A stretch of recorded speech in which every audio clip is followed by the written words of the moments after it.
মাথার খুলি ফ্রিজে সংরক্ষিত, আর হাসপাতালের বিছানায় শুয়ে মৃত্যুর সঙ্গে লড়াই চালিয়ে যাচ্ছেন চট্টগ্রাম বিশ্ববিদ্যালয়ের শিক্ষার্থী মোহাম্মদ মামুন মিয়া।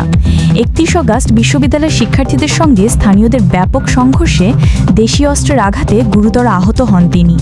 সংঘর্ষের সেই ভয়াবহতায় মাথায় কোপ পড়ে রক্তাক্ত অবস্থায় মাটিতে লুটিয়ে পড়েন মামুন। পরে তাকে গুরুতর আহত অবস্থায় দ্রুত হাসপাতালে ভর্তি করা হয়। দীর্ঘ কয়েক ঘন্টার জটিল অস্ত্রোপচারের মাধ্যমে চিকিৎসকরা তার মাথা থেকে বের করেন 13 টুকরো ভাঙা হাড়। ওই ভাঙা খুলি সাময়িকভাবে কেটে ফ্রিজে সংরক্ষণ করা হয়েছে। চিকিৎসকদের ভাষ্য, শারীরিক অবস্থায় স্থিতিশীল হলে 1 থেকে 2 মাস পর পুনরায় সে খুলি প্রতিস্থাপন করা হবে। প্রথমে টানা 4 দিন মামুনকে রাখা হয় লাইফ সাপোর্টে। চিকিৎসকদের নিরলস প্রচেষ্টা ও সবার প্রার্থনায় ধীরে ধীরে তার শারীরিক অবস্থার উন্নতি হয়। অবশেষে 3 সেপ্টেম্বর তাকে লাইফ সাপোর্ট থেকে সরিয়ে কেবিনে স্থানান্তর করা হয়।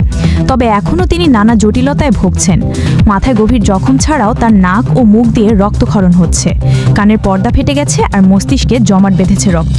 এসব জটিলতা তাকে দুর্বল করে তুললেও প্রতিদিন নতুন করে তিনি জীবন বাঁচানোর সংগ্রামে লড়ে যাচ্ছেন। এদিকে সামাজিক যোগাযোগ মাধ্যমে ছড়িয়ে পড়া একটি ছবিতে দেখা যায় মামুনের মাথার ব্যান্ডেজে বড় অক্ষরে লেখা হার নেই, চাপ দেবেন না। এই ছবিটা মুহূর্তেই ভাইরাল হয়ে যায়। হাজারো মানুষ তার সুস্থতা কামনা করে দোয়া করছেন এবং বিভিন্ন মাধ্যমে তার পাশে দাঁড়ানোর আহ্বান জানাচ্ছেন।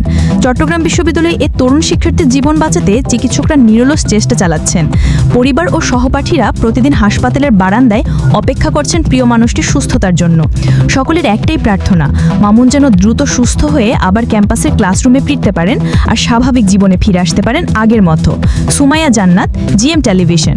চোখ রাখুন জিএম টেলিভিশনের ফেসবুক পেজ ও ইউটিউব চ্যানেলে। সত্যের সন্ধানে সবার আগে জিএম টেলিভিশনের সাথেই থাকুন।